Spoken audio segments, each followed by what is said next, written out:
Welcome, ladies and gentlemen, to the Elusive Exclusive Book Society. We are becoming less and less exclusive by the episode, it seems like. But as always, my name is Jake from Pulp Mortem. We got Nick here, Book Graveyard, Tim, Secret Fire Books. And today we're joined by 2.5 very special guests. I say half for Brian just because he's been here a lot. He's kind of, we'll probably bring him on the payroll here pretty soon. Bad Taste Books. Wait, we're getting paid? Oh, shoot. No, paid in compliments. Yeah. Okay. We got Grammaticus Books here. Hey, everyone. We got an applause. Nice. So it turns out his name is Ben. His name is actually not Grammaticus, so it fooled all of us. It was kind of a double take. Like, who the heck is this guy? This is an exclusive reveal. That's right. The first. It's incredible. And an extra special guest this week is Tim's daddy, who's also named Tim. So that could get awkward when when somebody not named Tim in the house is mad. Oh man, Matthew beat Levi to the punch. Oh jeez. Good book. Real good book. Probably the only good book you guys have reviewed so far. You clearly have not watched the show. All right, take it away, Tim. Tim Sr. Obviously, let your dad go first. You want to go first? What do you want me to say? Nothing. I appreciate you guys letting me pop on here. My wife and I have been watching all of you guys. We've seen videos from all of you guys, and they've been entertaining. I'm not a big book person, but once in a while I'll pick up a book and read it. And during the COVID, I read like 11 books, and that's like my record for a year is 11. So that's not the best, but I enjoyed this book, and I enjoyed the whole this whole series, the possibilities it could possibly be. So far, I don't know if we're going to get there, but I just really appreciate you guys inviting me. I think it'll be fun, and you guys do crack us up. I mean, it is fun watching you booktubers go at it. So I just appreciate being here. All right. Well, I appreciate having another dad here because I know Brian, your dad, and yours as well, Grammaticus. But like, usually I'm the only dad around here, so I do appreciate having. What? Hold on a second. Yeah, what is it, son? Oh, son, come here. Sorry, guys, my son's gonna be in the shot for a second. Come here. Oh, God, no. Oh my word. What's wrong? Do you want to join the stream with Daddy? Well, okay. Do you guys mind if my son joins? Oh no, please. What have I done? His name is also Tim. I hate you so Tim. much. What? What? Why is everybody laughing? Why is the internet laughing at my son? This is why you don't make friends on YouTube. All right, I'm pissed off. Here, you sit here, boy. Sit here, my boy. So you have a good-looking son as well. Just like you. This has been terrifying me all week because my kids have been playing with it and they'll leave it around the house. And so I'll walk into a room and he'll be in the corner. And it'll make me jump. Oh no. You wake up in the middle of the night and he's looking at me. Here, get a little closer, my boy. There we go. I figure you might be able to sell them. Get your official. You doing all right there, Tim? That's going in the highlights. And okay. That's about the same size when he was born. That's about like 23, 24 pounds, something like that. Yeah. So anyway, Ellis Peters, A Morbid Taste for Bones is the book we're going to be talking about on tonight's live stream. Ellis Peters is a pen name for Edith Pargeter. She was a British writer, wrote tons and tons of mystery novels. For some reason, she wrote the entire Cadville series under this particular pen name. And Levi, you can just get out of here. You're excused. You can leave the live stream. Yeah. So with this series, the Chronicles of Brother Cadville, we're going back to the 12th century. So in this first book in the series, it is 1137. We are on the British Isles, and we pick up with a monk named Brother Cadville. And yes, I looked it up. That is actually how you pronounce his name. It's not Cadfael or Cadfell. It's Cadville. Cadville? V-I-L-L?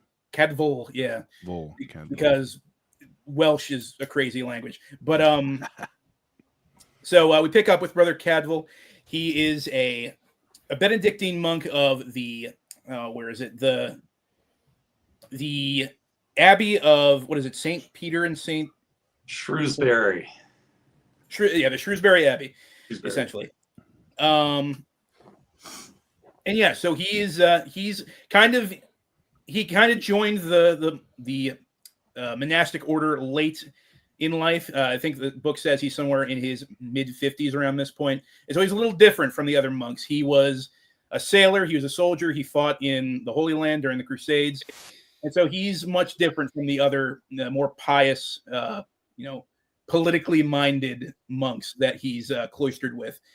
And since this is the height of the Middle Ages, the height of the Catholic Church's power, basically every parish, every abbey, every church in England, they want to get their hands on some holy relics to bring prestige and honor and really basically wealth and fame to their orders.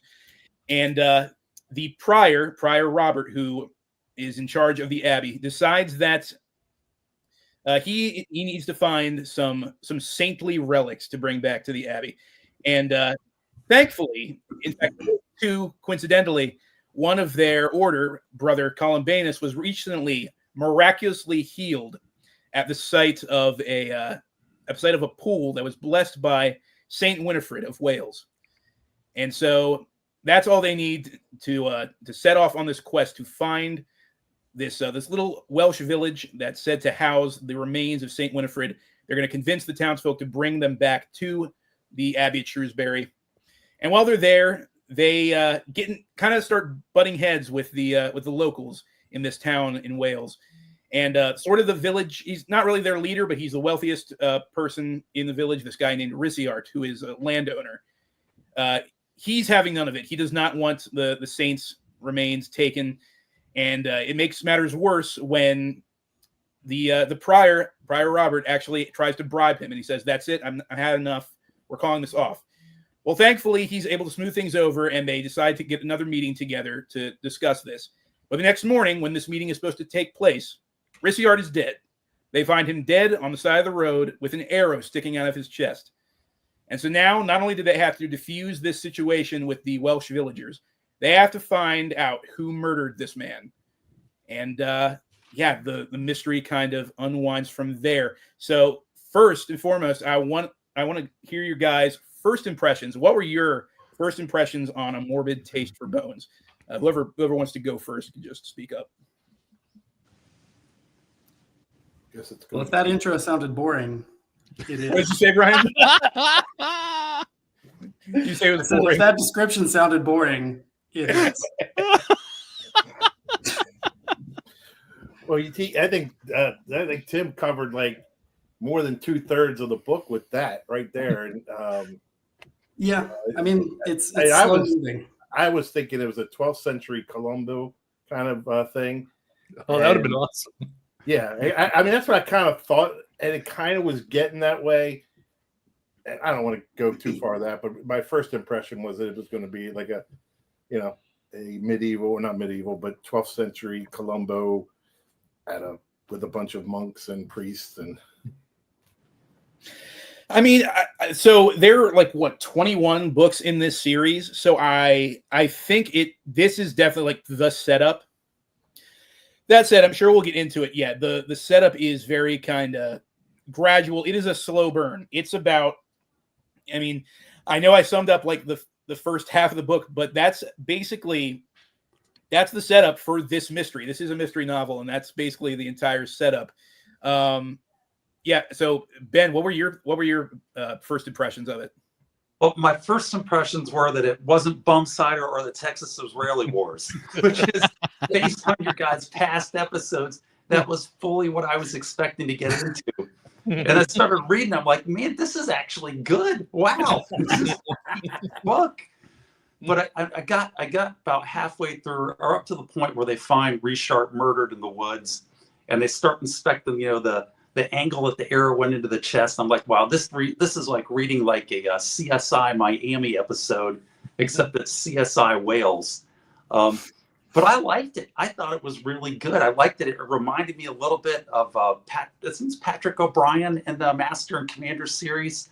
It's kind of the style of it sort of reminded me of that in a bit, and how the relationships were forming between the different characters. I immediately identified with Cadfael. I thought he was a great character, and all the other characters in there were really well done. And I enjoyed the heck out of the book. So I was really happy you guys referred it over to me. In fact, I might read more in this series after I finish this one. Yeah, I have the entire series because I mentioned that we were going to do this on EEBS, and then he and my mom, it was my birthday, so he and my mom bought me the rest of the books, and so now I have 20 other books to read through, but I'm going to get around to it eventually. Jake, what were your first impressions on this book? Well, I think there were some things I liked. I did a teeny bit of research before, and I was like, oh, wow, this is actually like, not spoilery, but just like actually because if it's based in history, I'm like, is it just like, it's historical, but it's not. Like, there was a Saint Winifred, there was the abbey there, and I don't think there was a brother Cadfael, but a lot of the other characters in this were actual historical characters. And I liked her. Initially, I liked Ellis's prose right away because she knows what she's talking about with all this religion, all the heavy Catholicism and all the, the rites and everything like that. And so initially this wasn't something schlocky. This is somebody who knows what they're talking about, somebody who is a good writer. And so I think I went into this with a lot more grace, knowing that, okay, she's setting something up. Obviously, these books are stupid popular. And I was waiting for it to get going, and it never really did. At least to me. So initially I was a little more excited and like, okay, I feel like I got to plow into this for a bit. And then it ended. Nick, rip into it, man. What were I was not number one. I'm not going to rip into it. Okay.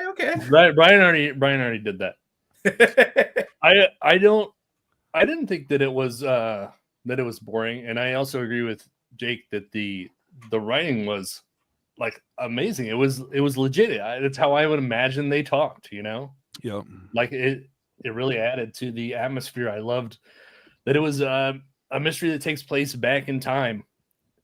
I read a book by Robert Van Gulik, which was the Judge D series, which is kind of similar.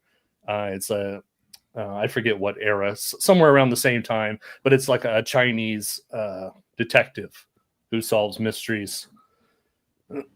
And the setup did take kind of a long time, and there was a lot of characters. And if you've ever read an old mystery book, they will lay out the characters at the beginning for this very reason, and this book sorely needed that. That would have been very helpful. Because honestly, I think that's one of my biggest issues. I was trying to keep the personalities straight, and I was like, okay, I think I got them, like the monks. And then they get to that town, and they're just like passing out all the characters, and you're like, man, this is going to be hard to keep straight. But yeah, it did take a minute to get there, huh? It's hard to read this book as an idiot because I was lost. Maybe that's my problem too. Yeah, I like so many characters. I was like, who's this again and what? And then so many characters, and half of them have Welsh names. So I mean, yeah. Either that or it's brother this, brother that. Yeah.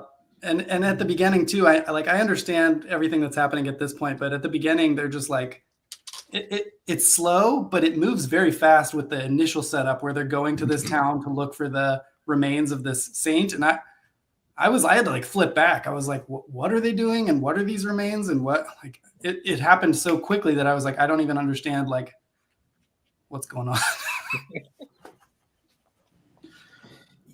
It's I thought that, again, I think her writing style is very good, but it's half setup. This book is half setup, and once it gets going, there is just a real density going on. Now, the thing is, I love like the medieval setting period. So you put any kind of story in, between the years, AD 300 to AD 1500, I'm going to be interested no matter what it is. So I was having a blast with this whole thing, but even then I can recognize that it's a lot of setup. It's a lot of, we'll get into this a little later, but her writing style is very verbose, and that's a good thing because she ends up being very descriptive. But I feel like there are times where she writes a sentence and it's like that could have been done in half as many words. And so despite the fact that this is a pretty small little tome, the word count just gets a little excessive in places. That's really my only big gripe with the story. I was loving it from beginning to end, though. So, but that's just me. Before we go any further, Brian and Jake, you guys need to answer Levi's question. How does it compare to Space Relations? I might have enjoyed reading Space Relations more. Oh, and wow. I hate to say that. Oh, wow. Space Relations was a better time. Yeah, Wow. for sure. I'm not saying it's a better book, but it was a more enjoyable read, more entertaining read. Well, let me ask you guys this: how often do you read mysteries, like classic mysteries, not crime books, but classic? Almost never. Almost never. Yeah. So I was actually really excited because I've always wanted to get into mysteries. All right, Levi, you can stick around for that one. I was going to say that's pretty good. Yeah. There's It was very Agatha Christie like style, Well, I think once we got to like the murder scenes where he's like looking at the body and the angle the arrow went in, like I was into it. Yeah. But it just felt few and far between for that stuff. I could definitely, if somebody asked me about the book, I could probably look up and say, start reading at page 105 or 110. And it's great. It's fantastic. But the first like 8,500 pages, you're just like, come on. Here we go. It's like what, 90, 100 pages before we get to the murder. Right. But like I said, I personally didn't mind it because I love like the whole medieval setting. I think as weird as it was, I think the whole Catholicism thing that was going on in the medieval times is fascinating. So yeah, I was hooked. But yeah, I can definitely see it. I'm with you. I liked it right out of the gate. I mean, right out of the gate, you had for me, you had Brother Cadfael, and immediately you're in was it Shrewsbury Abbey, and you've got the internal politics between Brother Jerome, who's the toady, looking up to Prior Robert, and then you've got what the heck? I keep forgetting his name, the murderer. Oh, I hope I didn't give something away there. We'll get to him.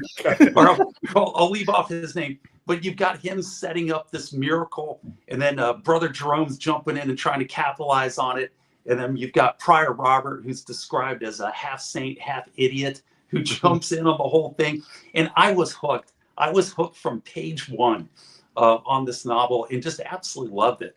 And they're traveling up. I'm with you, Tim. If it's got medieval background setting in it, especially with like Benedictine monks and everything, I'm in as well. And so for me, that carried it through up to the point where you get to the town, and then you've got the secular and the non-secular worlds that clash in the town. And they think they're going to get these bones, no problems, whatever. And then Richard comes in and just throws a monkey wrench in the whole thing and just wrecks their day. And you knew it was coming at that point. And after the murder, there was a definite, after the murder actually is when I thought it was starting to go downhill, because it looked like you had a very obvious suspect.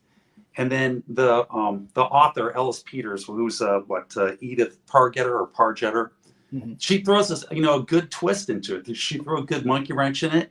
And I just enjoyed the heck out of it from start to finish. So I'm all in. I'm all in on this book.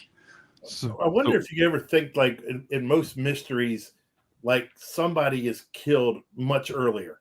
And maybe that was like we were waiting for something to happen in the beginning, instead of it taking so long that, you know what I mean? Like the movies and books nowadays where it's just like in the first chapter, somebody has been killed or something happened. And then the rest of the book is figured out. And this one was like a good chunk of the book before anything got going.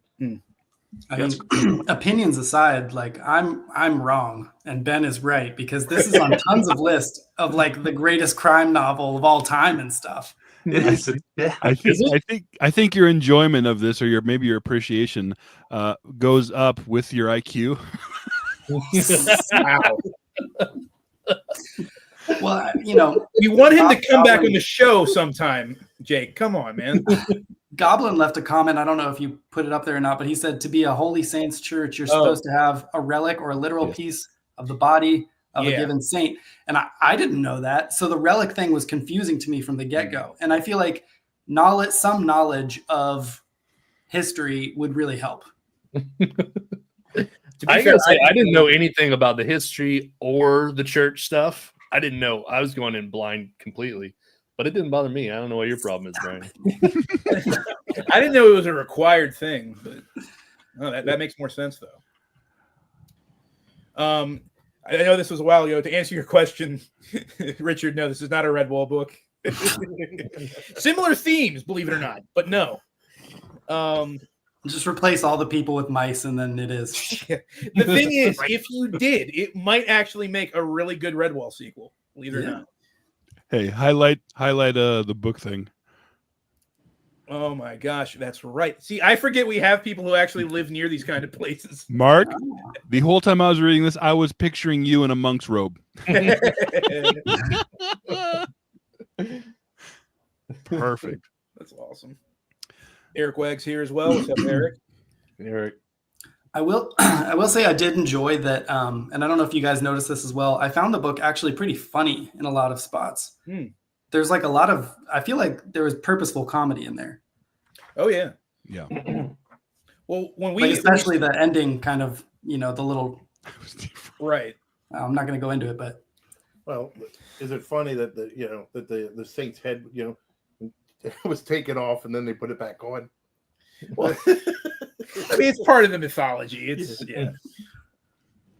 no, in the beginning, well, that's going to lead me into my next question. But in the beginning, when we are introduced to Brother Cadwell, there's some definite, he's dozing off in the middle of what was it, mass? Well, they're all the other brothers are doing their thing, and he's off in his corner. He knows that he's partially hidden behind that pillar. He can just doze off whenever he wants, and because of his his soldiers training, he can just wake up whenever he wants. So I love that part. And we have the narrator describing some of the other monks, like Brother Jerome as the bootlicker. We got Prior Robert, who's just this really dense guy who knows how he got this leadership role, but we have all worked for a Prior Robert. Yes. Instantly relatable. I was like, oh, I've worked for 3 of those. Yeah. Like, he's wrong, but we can't tell him he's wrong. But I really got on with the humor, and that leads into my next question I was going to ask. What were the characters that jumped out to you? Like, did you Ben, you said that you immediately latched onto Brother Cadwell. I was I felt the same way. I thought he was an awesome character from the beginning. Were there any other characters that stuck out to you guys as particularly interesting? What was the guy who didn't want to kind of be there? John. His brother John. Yeah, John.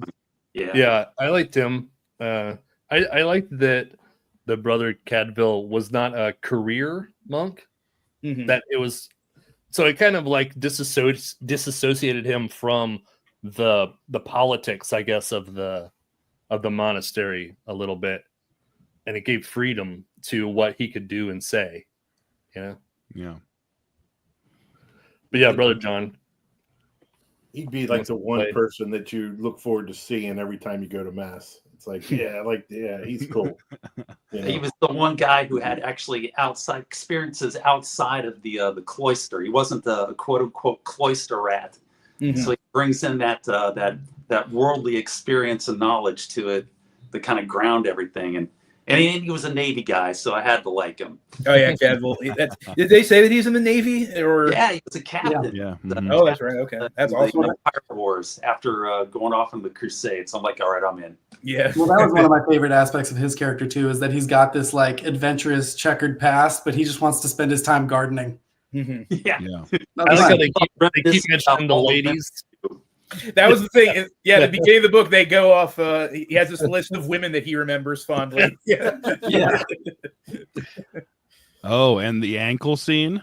You guys know what I'm talking about? Okay, so we'll get. To, What? we'll get to that. All right, 'cause all right. Yeah. I don't remember that one. I don't either. I don't know if you guys got this at first. I thought when they introduced Brother John and we have that kind of back and forth between him and Cadwell, where, anytime they mention any of the other monks and they're, acting on whatever, talking about visions and miracles and whatever, and John and Cadwell are kind of nudging each other and be like, hey, get a load of this guy. I thought that was going to be like, is this like a Holmes Watson kind of thing? Like, is Brother John a reoccurring character, and is he like more or less like the assistant to Cadwell with these mysteries? Turns out that's not the case because something eventually happens to him. But I thought he was going to be the Watson. yeah, that was my theory. But yeah, no, I liked his character. I like how hateable all the other monks were. Like, I love how immediately you're just like, I hate Jerome, I hate Robert, I hate Richard, because they're all a bunch of toadies. Yeah. I kind of thought when they got back to Shrew that Cadwell was going to be the only one that's alive. And I mean, that's kind of the way I was hoping. I kind of was hoping that. Me too. He's like, I mean, that's the way I look at mysteries. I really like. They're not slasher movies. I know. oh, that is great. As soon as I get into a mystery, it's like I want that person dead. I want that person dead. Check them off. I Right, have the and same that's thing. the way I like it. And it's like quite often I'm disappointed because it's like all the people I like are dead, and then all the people you don't like, they actually survive. Absolutely. That's how I felt too. I was like, oh, why'd you kill him? Like, kill the prior, man. Kill Yeah. Because Robert could have gone. We could have definitely killed that. Well, maybe he will in a future book. If these are the people of the Abbey become kind of known characters throughout the series. I'm assuming. I got the feeling that like the more the series goes on, the more we're gonna see of like the inner politics, inner cloister politics. I'm assuming. Yeah. I was kind of hoping it would go away from that if the series went on. Yeah, Then it would be more like I'll have to read Columbo. the next one, but Where do you want him to go? You want him to go to London? Go be a detective somewhere? Yeah. I just meant him off by himself, Yeah, solving okay. mysteries for some reason. I don't know. Speaking of characters, the way that the author describes the women, it's like a half a page.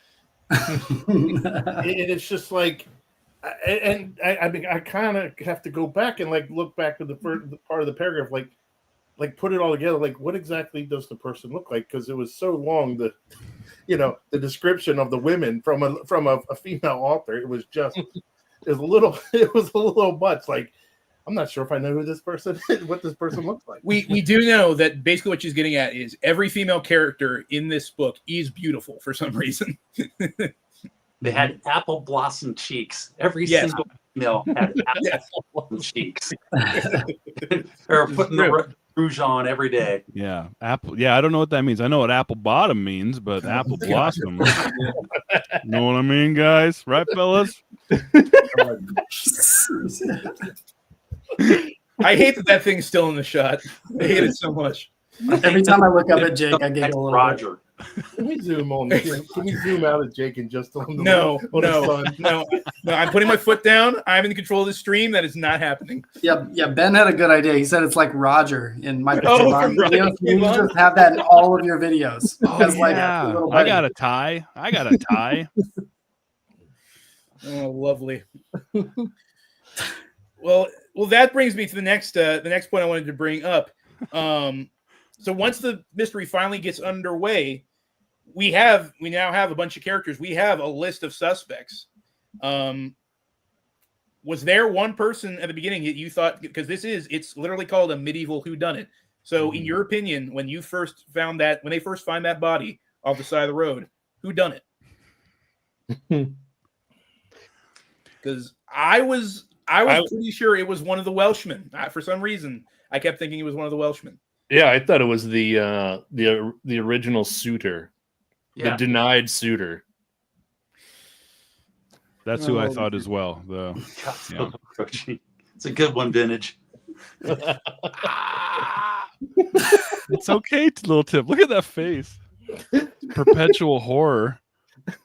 Tim, can you make that same face right now so it matches on the screen? Exactly what you look like when you were born. So everybody, EEBS is going to be selling plushies. So get the pre-order now. We'll try and hit our Kickstarter goals. Little Timmy plushies. I'd buy Bad one. idea. Right? I didn't realize they pick on you so bad. That's pretty good. So back to what we were talking about. I just like how much Tim Senior likes it. It's good. It's good. Hey, If you 84 could cents. Create another one. Just tell me how much it cost, and I'll cash out you the money. I literally thought right away, as soon as he got sitting there, I thought for sure it was Jerome, just because he said Calabanus was sleeping or whatever. But I thought it was one of those two. But I did think it was Jerome. My first instinct. I don't know what it was in the beginning of the book. I can't even remember. But I didn't like Jerome right away. I'm like, that's the first one that's got to go. But there was a little bit of a twist in there. Yeah. Honestly, I was struggling following the characters too much to even make guesses. And I was somebody else mentioned it, but I was all in on the suitor. I was all in on the suitor. And I thought, okay, this is going to be boring. And then, but then, she, like she said, she threw the twist in at the end. I was like, oh, all right. Yeah, this is good. Yeah. Yes, he did have the beard when he was born. I remember that. This little red monkey baby. Just keep going, Jake. Just keep going. Now, Nick, I'm with you. I thought it would have been one of the suitors because we have the dead man, Rissiart. We have his daughter, Shawned is how her name is pronounced, even though that's not how it's spelled because Welsh is an insane language that doesn't make sense. But anyway, this daughter of his has two suitors. We have a Welshman, Peridor, who has been kind of the favorite of her father ever since they were little kids. And this, I believe he's a Saxon, Engelard, who is like this farmhand who just moved to this village not that long ago. And I was almost sure it was one of them because I thought they were going to bring the whole romance angle into this where it's like, Yeah. Yeah, like It's on the outside. What was the name of the suitor who was on the outside of the love triangle? For some reason, his name's escaping. Engelhard. No, Engelhard. No, not him. Anist. No, not Anist. Peridor. Peridor. Well, That's it. Yeah. Yeah. yeah, okay. That's that. I'm only saying because I got the whole list right here. Yeah. That's what I mean. Yeah, I was almost sure it was him, and we kind of get a reveal that at that point I was like, okay, now I clearly don't know who it is because I guess we're getting into full spoilers at this point. Halfway through the story, he comes out and says, no, I didn't kill your father, but I wanted to get rid of your other suitor.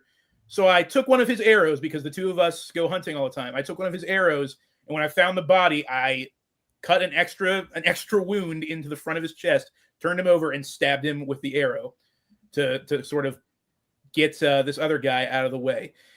And that was one of those plot twists that we said she threw in, and it kind of knocked me sprawling because I was like, okay, so now I really don't know what's going on. It could be one of the monks at this point. I didn't know who it was, but yeah, it threw me. That little plot twist threw me.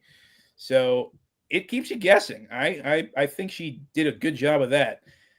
I think that we kind of skipped over it, but the Columbus character at the beginning with the seizures, that they're like Cadwell basically is like he thinks it's fake. Like he's saying this dude is faking these seizures, Mm-hmm. and he's having these revelations and stuff, and they kind of make it plain that this guy is false, that he's lying, because Cadville is our protagonist. He's the one who's going to be right. And he's basically like, oh, this guy is full of it. So when it got to the murder mystery, you knew it wasn't going to be the boyfriend right away, because that's too obvious. And he was set up. So it was kind of between, I think, the Parador and the fishy monk. But both of them were so obvious. They were both so obvious. Because at first, Parador was who I thought at first. But then as it went on, he's constantly like wandering around looking incredibly guilty and hiding from people. I was like, oh, okay, now it's clearly not him. Oh, poor Mark Clark. He doesn't know what's going on. That's my boy, Tim. He's joining us. Tim and Mini Jake. So, losing my train of thought here. Why? I don't know. So, so when we initially, the whole reason that they're on this quest to get to this town and exhume these saintly remains is because I completely glanced over it. So thank you, Nick, for pointing that out. But Brother Columbanus, and the only reason I remember his name is because it has the word anus in it, because he is an a-hole. It's Columbanus. I listened to the audiobook. It's Columbanus. Columbanus. Okay. Well, I kept calling him Columbanus because I'm like, that's the only way I'm going to be able to remember this. So the only reason we're here is because he has these falling fits or these seizures where he, and we're given reason to believe that he's just faking because he's one of the younger monks. He's not as experienced, and he's very ambitious. They point out very early on that he's extremely ambitious. And he's a rich kid. Yeah, he's a spoiled brat who's in the cloister because I think they said he's like the second son of some nobleman, so his inheritance was never going to be that much to begin with. So the reason that we're here is because during one of his fainting fits, Brother Jerome, who is one of the toadies of the prior Robert, he's watching over him in his bed and claims to have a vision about this pool in Wales where this Saint Winifred died. And so they take the comatose Brother Columbanus to this pool. He's miraculously healed, so he says. And so that instigates this whole quest to bring back these saintly remains for their abbey. And for some reason, I thought that kind of excluded him from being one of the suspects because I'm like, yeah, they're setting him up. And like Jake, you said, he's a little too obvious. That's what I was thinking. Like, he's way too ambitious. He keeps having these fainting fits. I think they're setting him up as kind of a red herring. But as we find out, he's the one. He's totally guilty. But at that point, the way they think up a means to like expose him, I thought that was really cool. Because I was trying to figure out how they're going to expose him at this point. Because at this point, they've kind of brushed this guy Rissiart's death under the rug. They're like, well, clearly we were meant to have these remains, so we're just going to take them. We're going to keep a vigil over the grave, just for posterity's sake. And then at the end of that, we're taking the remains, putting them in the coffin, and we're going back off to Shrewsbury. And so the way that Cadville kind of works with the villagers, especially the daughter, Shawned, to expose Brother Columbanus's treachery, I thought was really, really interesting. So what did you guys think? So when we get to that scene in the chapel where it's finally revealed, what were you like? What did you guys think of that? I loved it. I loved it. The cold breeze comes in, like a chill as she's talking, and suddenly she's 5 feet closer to him, but nobody sees her move. Mm-hmm. And then she just goes into the, the whole, thou art guilty. And I thought the speech was great. And I really enjoyed it. I thought it was a great, wrap up to it right before they pulled the old switcheroo on the end. So I enjoyed it. I mean, like I said, I thoroughly enjoyed this book from start to finish.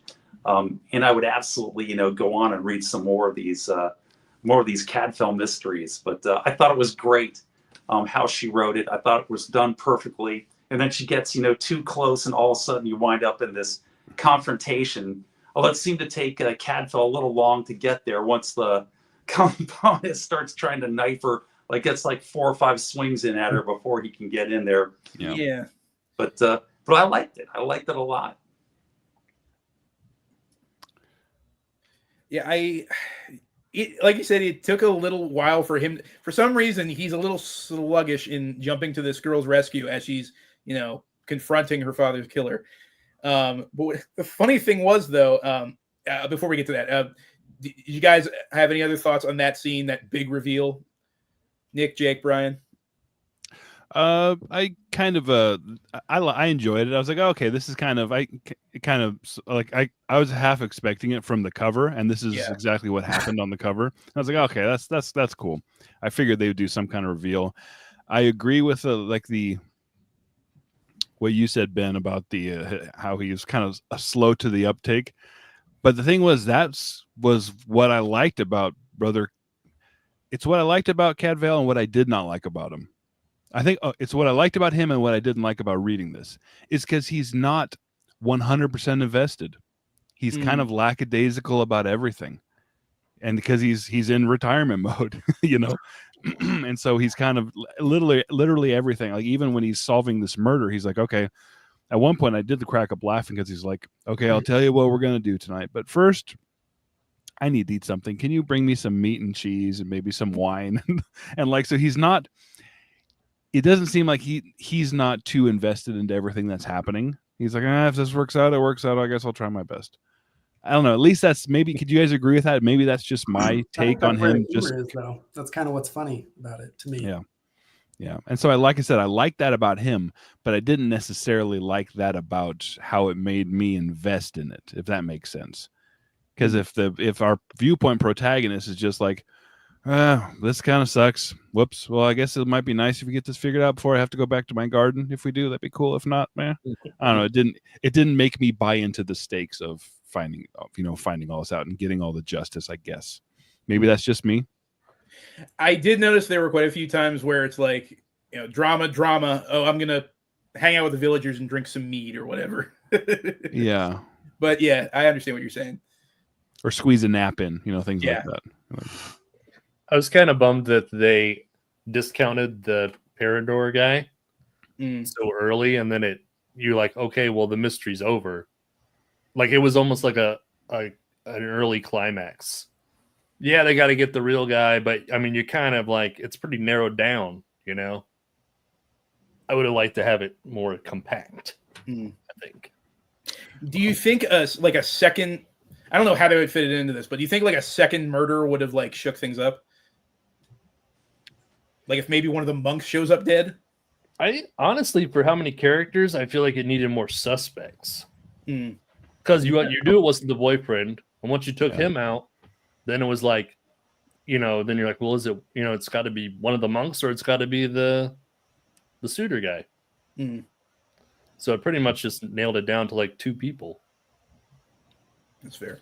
Do you think Cadfael maybe will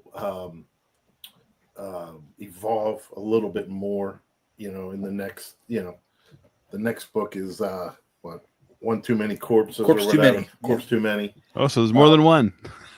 Yeah. I mean, I just wondered that this was like, her first mystery in the series, and maybe he does become more, or maybe he does continue to be the procrastinating investigator kind of thing. Well, the thing is that he is at a point, he's clearly at a point in his life where, he's in his mid 50s. He's in retirement, as Jake said. He's literally, no, I'm not saying anything about, listen to the rest of what I'm saying. He's at a point where time. It's like the perfect time. Perfect age right now is around right in the mid 50s. But he's joined a cloister. He's at an abbey. He's become a monk. He is ready to just take it easy from this point on. And so it ends up kind of being like what they call like a flat character arc, I think is what they call it, where the character starts generally in the same place, ends generally in the same place. I do know the one thing that I do know about the rest of the series is we get a little bit more of his background throughout the other books. We learn some of the stuff that he was doing in the Holy Land. We learn some of the stuff that he was doing in the Navy. So yeah, I think that's as far as his character development goes. But like I said, I have no idea. I just know that's one of the things that we get to learn about him. I'll add on to that, Tim, because I think that's a good point. I think the other thing that I liked about Cadfael, which I thought actually worked for me for the book, is he's the one person there who actually has all of this other experience outside of England. He's went on the Crusades. He was at the siege of Antioch. Mm-hmm. He was a captain on the boats, fighting off pirates. So here he is in this little rural Gwytherin, I think it was, this little tiny village. And so he's not, it's not a tempest in a teapot to him. He's looking at it from a broader perspective, and he's not wrapped around the axle about it as the other monks are, but he's still invested in it.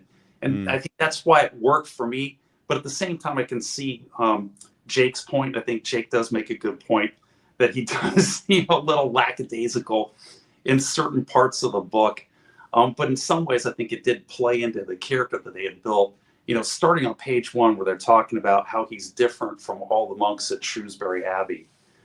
So I think he was the one character there in this rural village with this, cloistered section of Benedictine monks who actually has this outside experience that he can bring into it and sort of keep his head while everybody else around him is sort of losing their heads.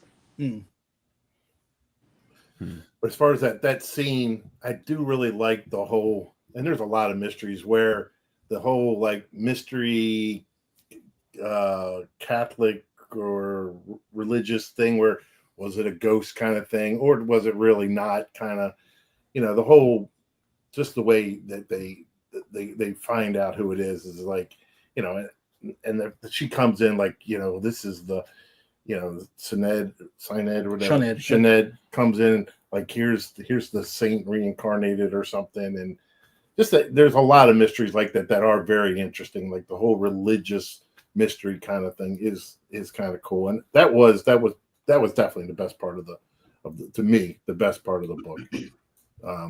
And then how they, she wrapped it up really quick. I mean, it was kind of like, you got to it, and it took a while to get to it, but you got to it. Yeah. Well, going past the climax, I did really like the switcheroo at the end. Right. Yes. That was amusing. Yes. So immediately after Shawned kind of dupes the man, Columbanus, the man that killed her father, her lover, this Saxon kid, Engelard, he appears, beats the crap out of Columbanus, breaks his neck and kills him right there on the spot. Breaks his neck and kills him, and they don't know what to do with the body. And so they're like, "Well, how do we salvage this?" And Cadfael, the idea pops into his head. The only thing sealing up the reliquary that we prepared for the saint is some wax. So let's melt the wax, pry the lid off. We're gonna dig up your father's grave as quick as possible. Put her bones into the grave. Put Columbanus's dead body into the casket, and no one will ever know. And so that's what they do.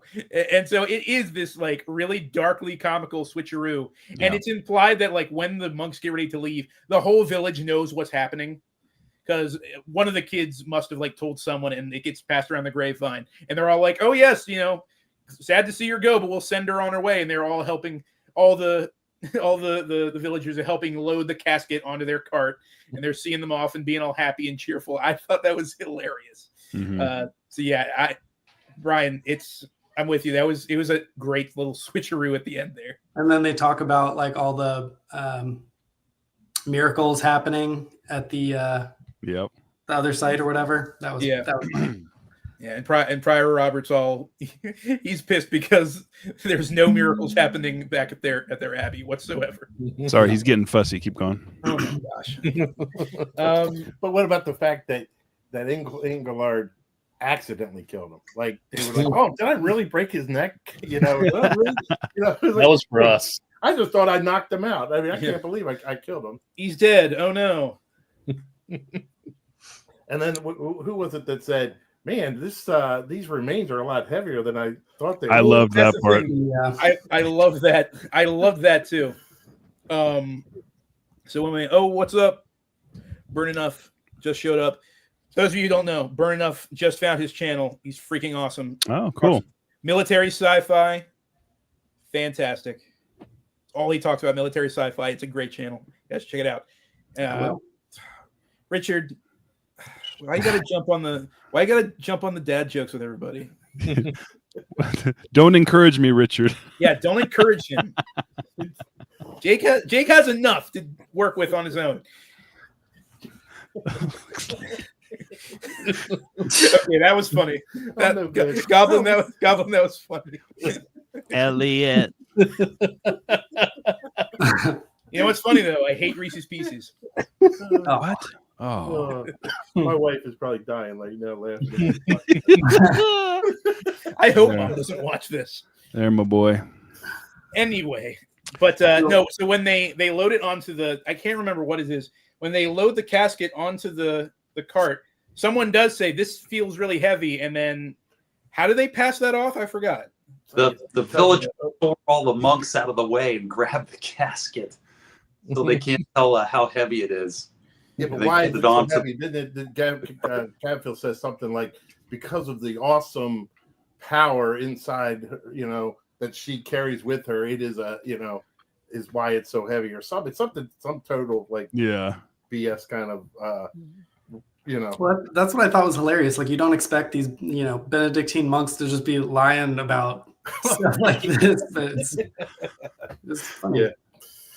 It was just a tiny bit Monty Python, just a little tiny bit. Yeah. Yeah.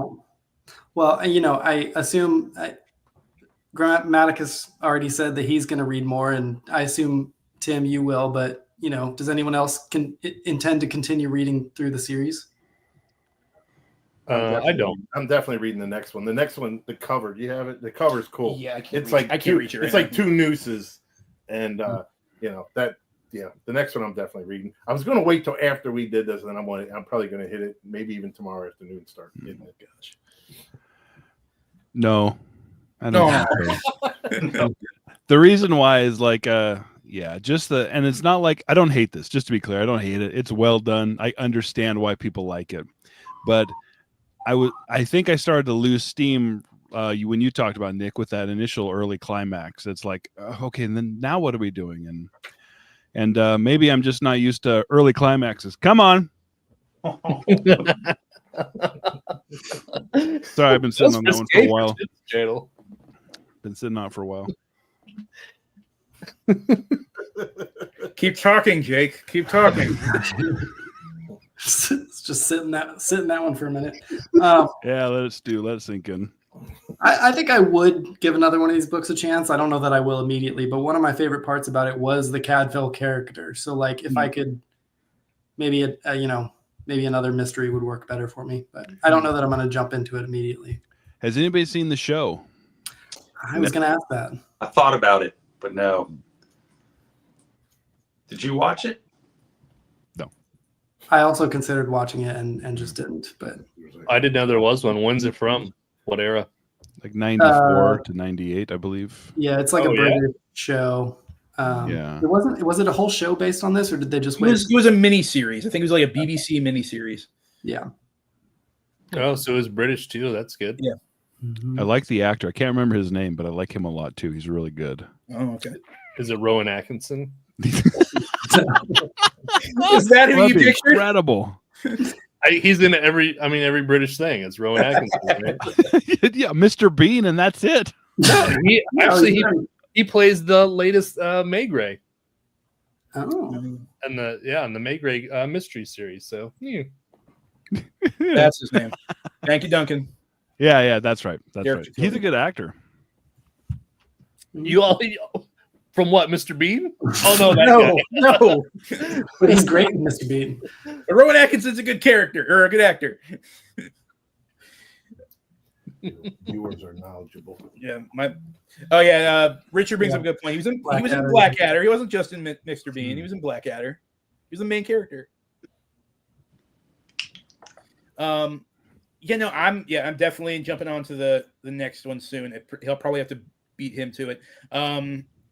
The last thing I wrote down was, I don't know if any of you guys have one of these. He's practically bursting to talk about this. I wanted to open this whole thing with it. Go ahead. So I wanted to know. I don't know if you guys do, but I wanted to know if anyone has any like particularly interesting excerpts that they wanted to talk about. Because I have one. He's got one that he's just dying to talk about. So go ahead, tell him what your excerpt was. Why don't you want to read it? I'll try to read it here. Page 157. Okay, so it's just first to set the scene.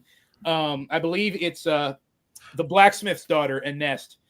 Cadville is helping her onto her horse, and then we get this gem.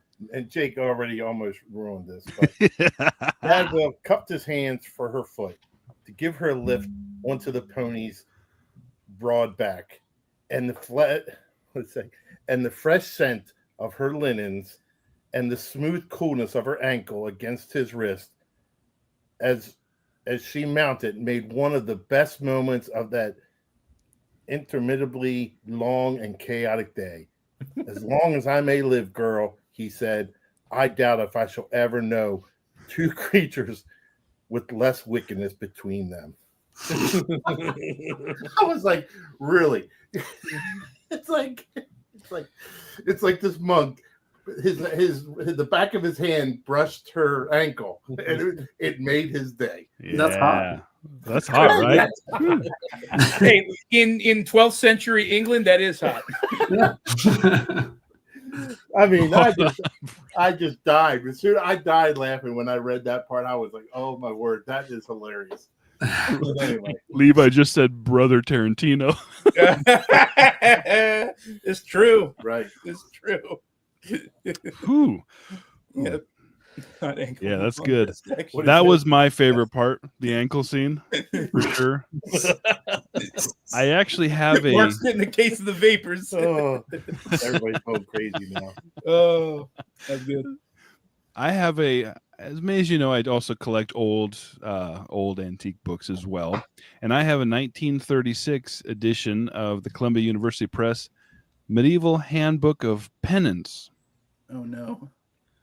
Which is one of the most unintentionally hilarious books I've ever owned.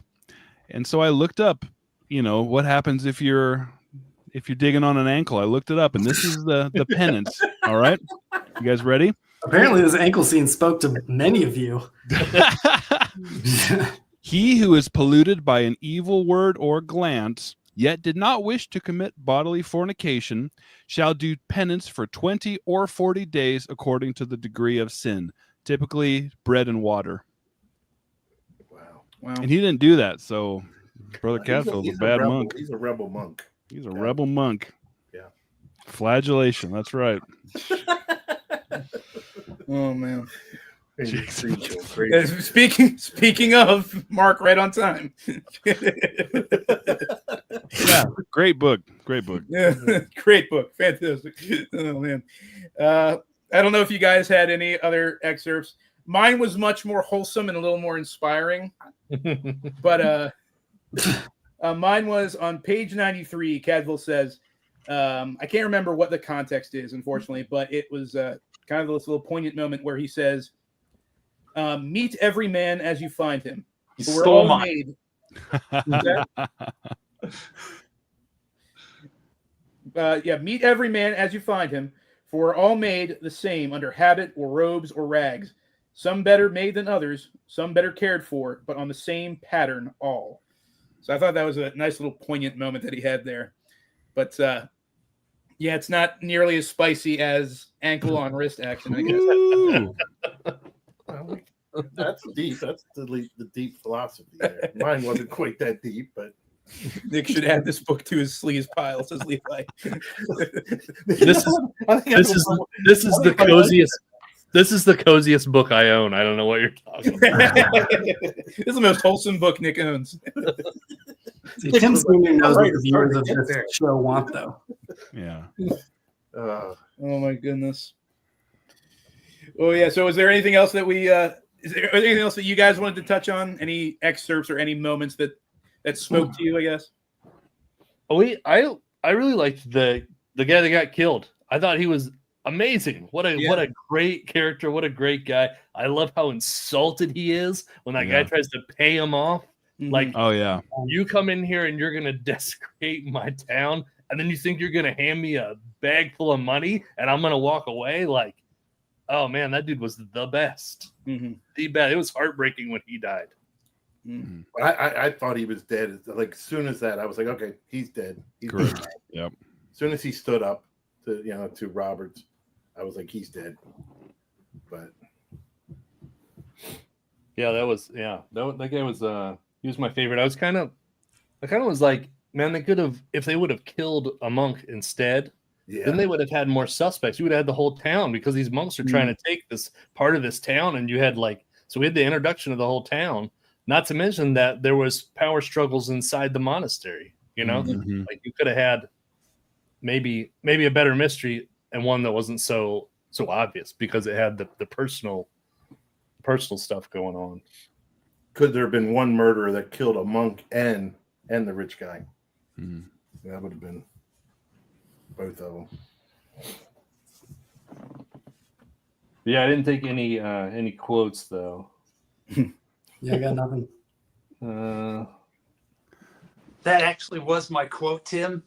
That one about meet each man as you find him. Yeah. And I read that and I'm like, there's no way she came up with that. That has to be some, something out of some medieval prayer chant or some type of work from in the past. And I looked it up, and it looks like that she actually did come up with and write that quote. Wow, Meet each man as you find him. So I was pretty surprised that it wasn't something that she had pulled out of some ancient Benedictine abbey prayer or something. But yeah, that was a great one.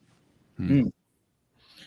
Yeah, I'm trying to remember what the context of that was. I think it's when I want to say it's when he's talking with he's talking with one of the townspeople about the rest of the monks, but I might be wrong about that. But yeah, they're just like saying that they're just talking about like the differences between each other, and like how they wouldn't expect something to be said by someone or something to be done. I can't remember, but yeah, it pops up and it's like, wow, that was strangely poignant. It's yeah, I don't know. I liked it. Yeah, it seems like my lack of enthusiasm is like, I hope it doesn't come across as a knock on the author, because she's legitimately really good. It was good like, writing. It was, yeah. Really good writing. And I really liked the characters as well. It's just, I can see this series going on, learning more about Brother Cadvale, with her growing as a writer as well. I can see it being really good. And so like, I think my ultimate aversion to things boring, or things that are even that I think are more boring, probably tainted this quite a bit in my mind. Because now that I'm like, we're discussing it, I'm just like, I'm probably wrong. I know I'm in the minority, but I'm probably wrong about this. I knew I was wrong going into it, but Yeah.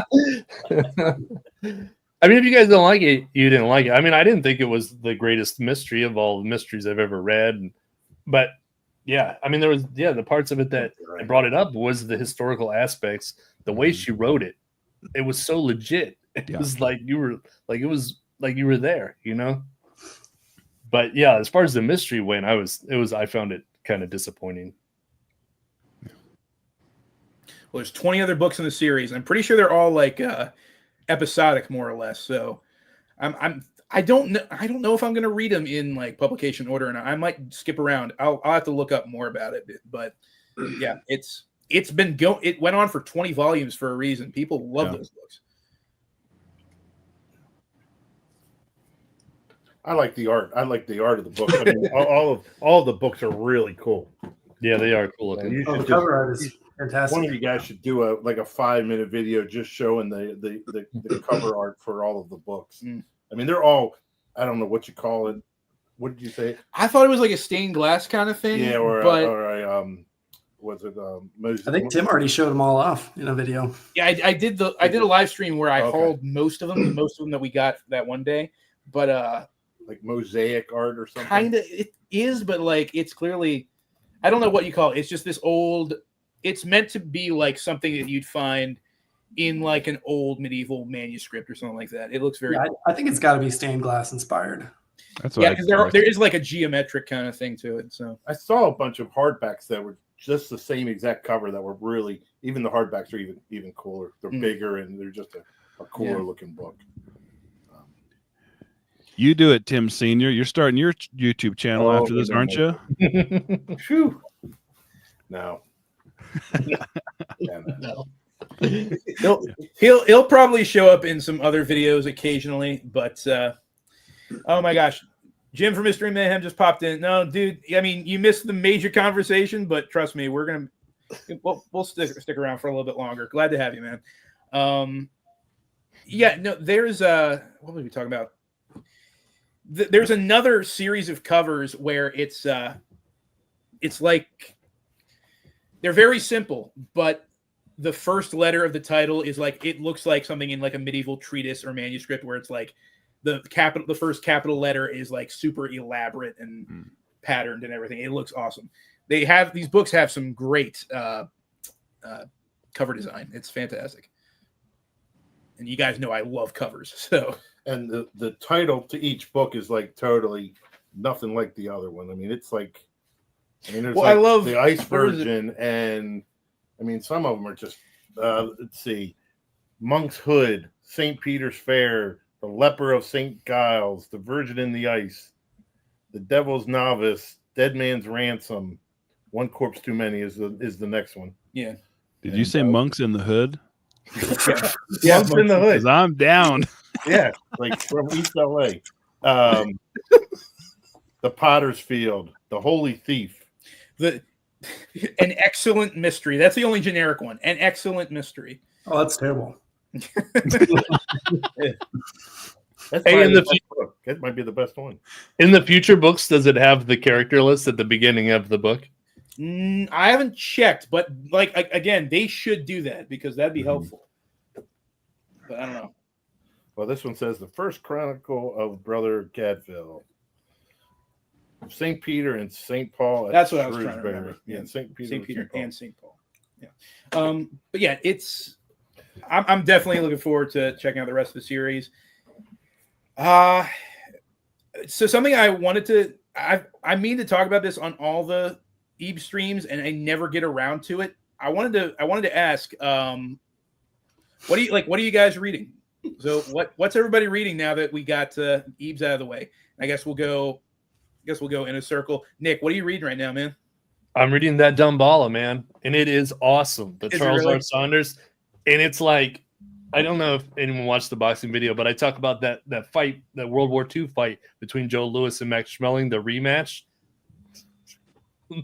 Nice. But it's it's exactly that, and it's like all of the history of the boxers, but it's like a pulp hero too. Sweet. I don't know. It's so amazing. I need to read more Charles Saunders. He's awesome. George Foreman died yesterday. Did he really? Oh, I know. Yeah, George Foreman died. I know. Heartbreaking. Wow. I mean, he's a That national increased the treasure. value of my Foreman grill. Great grills, yeah.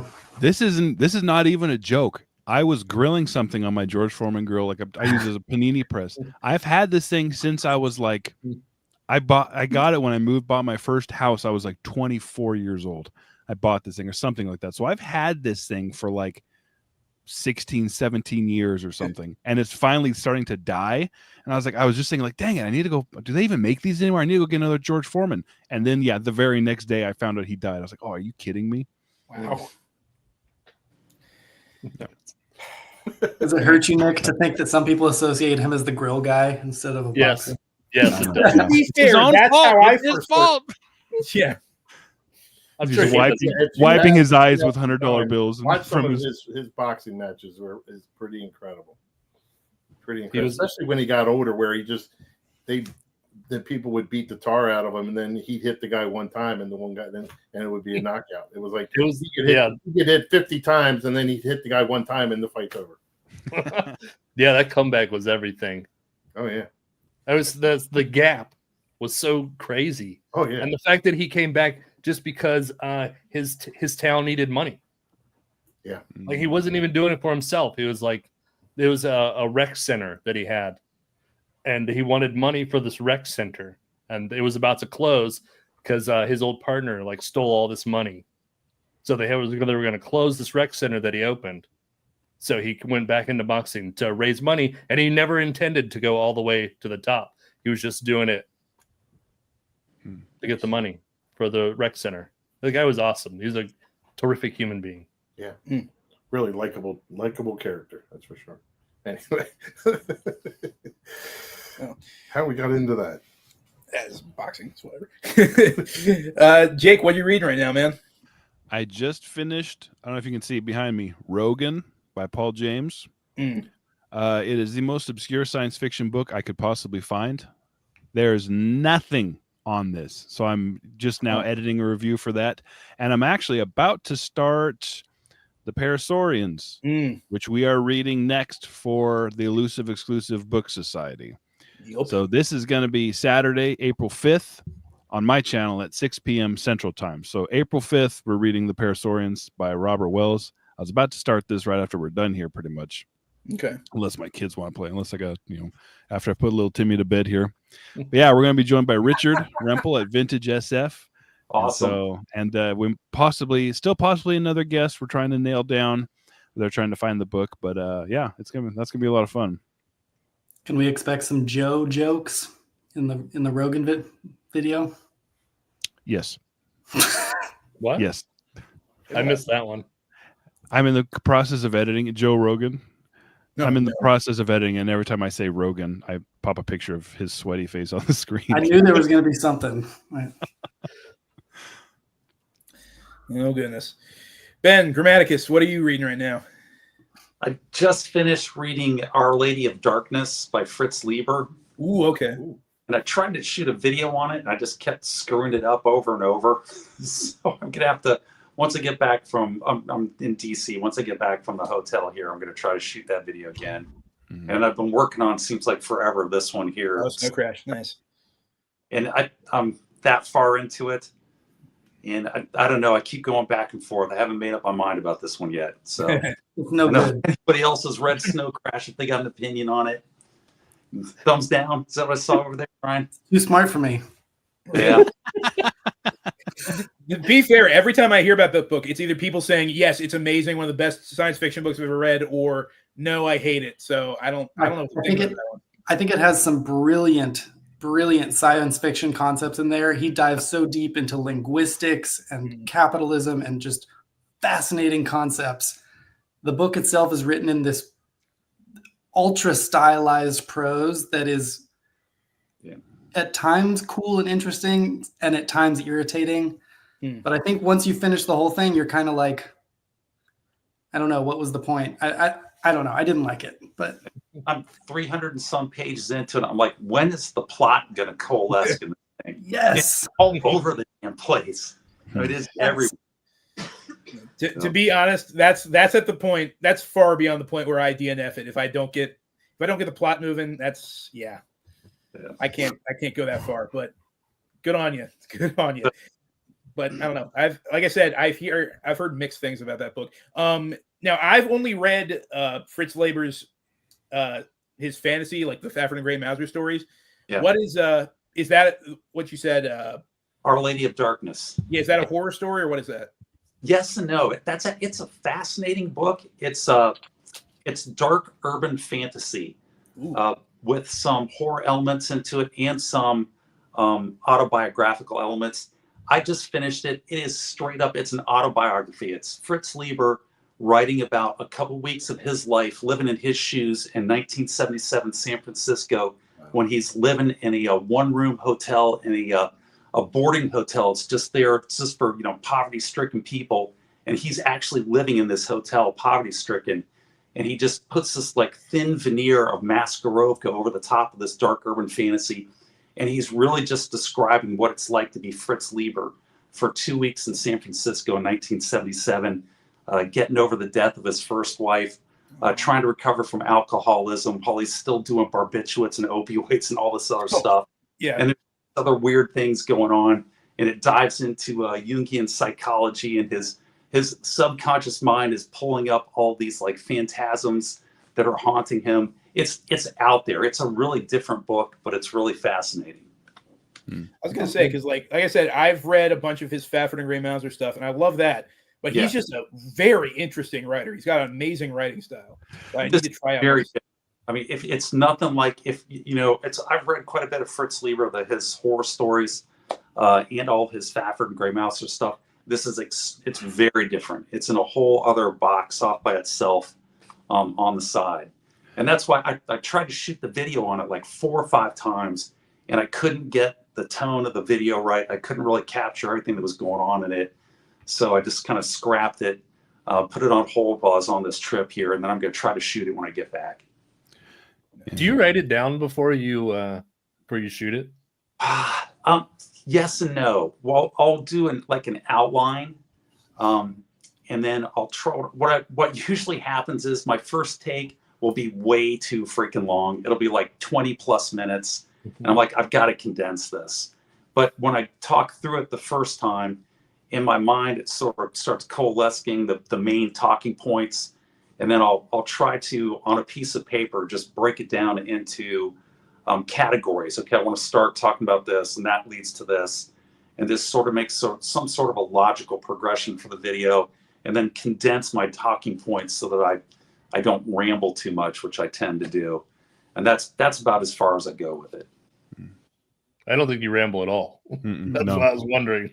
That's because I've cut out like 3 or 4 days of it before that are running way over. Richard's got to cut in and say it's pronounced liber. Liber. Liber. I've heard it. You know what? I've heard it liber. I mean, I've seen, and I don't know, but Richard probably knows. He's a knows. smart guy.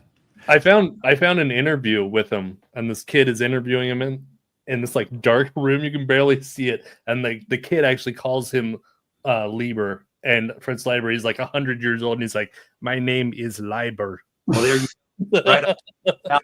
So, I haven't read anything by him yet, but I was at the bookstore with Joseph from Joseph Reads Books, and he pulls this off the shelf, The Spectres Haunting Texas by Fritz Leiber, Yeah. and he goes, "You have to buy this." He's like, "Please," and I was like, "It's $5. I don't." He's like, "No, buy it." He's like, "Read the back," and it says, "Greater Texas, no more USA, just the giant hormone-fed Texans and the dwarf slaves they call Mexes." oh yeah, oh yeah. He did a video. I'm pretty Yes. sure Joseph did a video All on right. it. He's like, this is Yeah. the most insane book I've ever That's read. what he said. He says, Yeah. the most insane book I've ever read. So yeah, I'm gonna I read gotta that check it soon. out. Yeah, Brian, what have you been reading, man? So I've been reading through Michael McDowell's Blackwater series, and it's fantastic. It's like a Southern Gothic, like 98% Southern Gothic, 2% river monster horror. And then also reading another Edge book right now. Nice. I need to get those Edge books. They look awesome. I'll send you one. Okay. Man, I just finished The Undertaker by George Gilman, Terry Harknett, and I was so disappointed because I just watched your Edge review, and I was like, this is going to be awesome. And he's an Undertaker, and it was so timid. Oh, It was that's so nice. like, oh man, come on. He must be Oh, putting yeah. all the violence into one series, doesn't want to let it bleed over into the other. I guess. I mean, I read that Crown book and the Kung Fu one. We were in Hong Kong, and that had lots of violence in it. That was crazy. So I don't know what happened with The Undertaker. It's Yeah. rated G. That's unfortunate. It does sound like the best book ever, Mark. Good grief. Yeah, Spectres Haunting Texas has been on my radar. I can just never find a copy. But yeah. So guys, this has been an awesome live stream. Does anyone else have any closing thoughts before we wrap this up? No, just a pre-order coming soon for your little Timmy plushies. Keep your eyes peeled. I'll post a I was link. about to say, Matthew just I'll dropped take this. I'll two. go to dinner. Please post the link. No bookshelf is complete without a little Timmy plushie. If you put the numbers on the bottom, make sure I get number 2. That's number one. I get number 2 out of the however many you make. That's the prototype. You could have number 1. Yeah. Oh my goodness. This was fun, guys. I really appreciate it. It's, it's not easy coming on here and talking, and you guys do a great job. It's fun. Thank you for inviting me. I had a good time. Really did. Thanks a lot. I do appreciate it as well. Absolutely, man. Love talking to you. Yeah, thanks for inviting me as well. Even though I didn't get applause in the beginning, I'll live. Oh, Crap, did I not give Brian applause? Brian, hold on 1 second. That's Just for what you, I'm buddy. saying. It's Just for you, buddy. You're basically one of us. You don't get one. There it is. Brian, I love talking to you, man. It's great having you on again. Nick said it in a recent video of his. You are basically the unofficial 4th member of EEBS. So I'll take it. You're Shemp. Anytime you guys ask me to come on, I'll read whatever crap you're throwing my way. Brian's going to be on the second to next episode of EEBS for the. I am. Oh, are you doing burial rights too? Oh, Yeah. that's right. Oh my gosh, I need to read that. We're doing a horror book. Oh, that's Our first horror book. Yep. Well, I guess Parasaurians, we did the H.P. Lovecraft. But. yeah. Parasaurians will be on your channel, right, Jake? And then we're doing burial rights on Nick's and Matt. What are we shooting for that April? What now? I thought you said the 19th. Yeah, it's the Is that 19th, and it's Sam from Night Nerves and Yeah. Brian. Right. That's He's gonna a be good fun. dude. Great channel. It's gonna be fun. Yeah. So fellas, we'd love to have you on some other time as well. You know, You're I mean, correct, you've Levi. been on once. Yeah, burial rights is also the Ice King, Levi. Yeah, that's the version I have, at least. The Ice King. Yep. All All right. right, I'm out of here. No, just kidding. We always sit around and stare at the computer screen at the end. Yeah. Need some dinner. Okay, Jake, I'm genuinely interested. Like, how long did it take? Like, what was the impetus for creating that thing? Well, Nick was like, he'd text me. He's like, I can't wait to see what you're gonna do for or what you're gonna say about Tim and his dad. And I was like, I wasn't gonna do anything. Shoot, what am I gonna? Oh, I know what I'm gonna do. See, that's why I ran What to you're saying is this is your fault, Nick. Nick's fault. I was like, oh, this is going to be so awesome. Jake is so going to embarrass Tim. So I was excited. I was like, gee, what are you going to do to embarrass Tim? he feeds Jake. It was right? Uncle Nick's fault. Uncle Nick's fault. Yeah, Jake takes me a picture of that, so I saw it coming and I couldn't wait for the You reveal. traitor. Oh my god. How'd you get such a good picture though? That's like the really nice picture. No, so I made a mistake. I don't know why I did this. Jake texted me a few days ago or a couple weeks ago and was like, hey, you remember that picture of you put in that one thumbnail in your video? Can I have that? I don't know why I did this, but I sent him a full JPEG of all the faces that I made for my little cutouts on the and he I made stickers naturally. Oh my Going up word. all over the town. Put them up. You should put them up on like a billboard.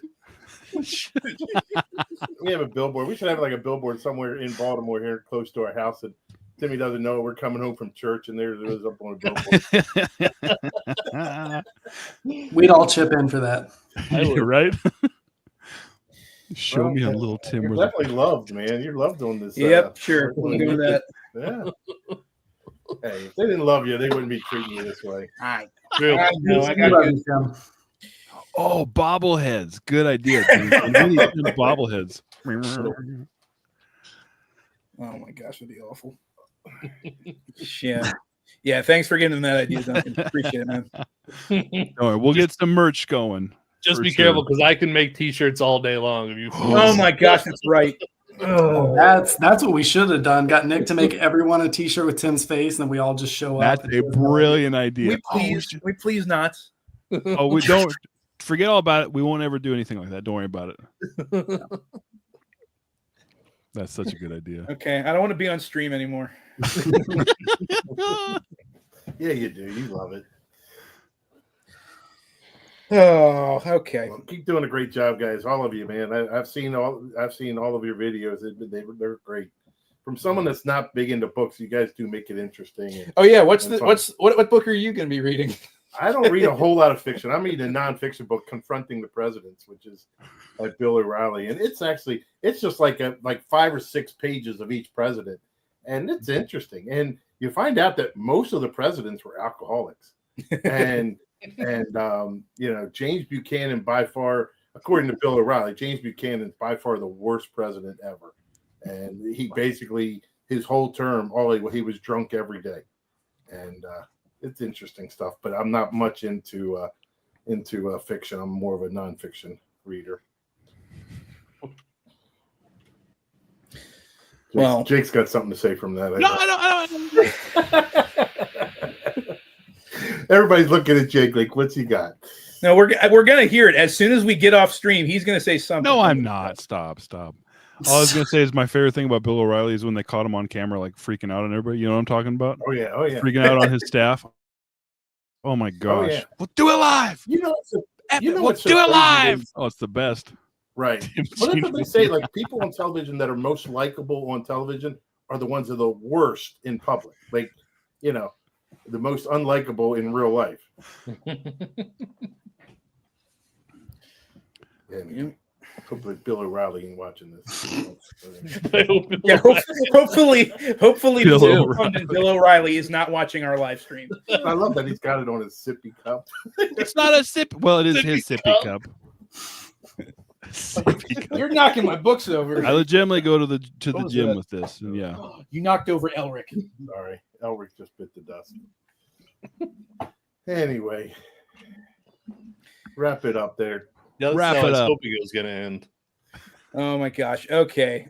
Well, Jake, do we have anything else to say EEBS wise? I think we covered the next episodes, right? We covered it. Just All right. that's it. Just thanks again to our special guests and everybody Absolutely. who commented and joined us. This is a lot of fun. Yeah, thanks again. Keep doing a great job, guys. Keep going with the videos. Absolutely. All right. Let's get out of here. Oh, I'm in the wrong page. Hold on. Where is it? You're on Amazon again, aren't you? Dang No, it. I'm not on Amazon. You're shopping in, Tim. No, I'm done buying books for a while. Okay, here's the exit clip. See you guys later. Bye.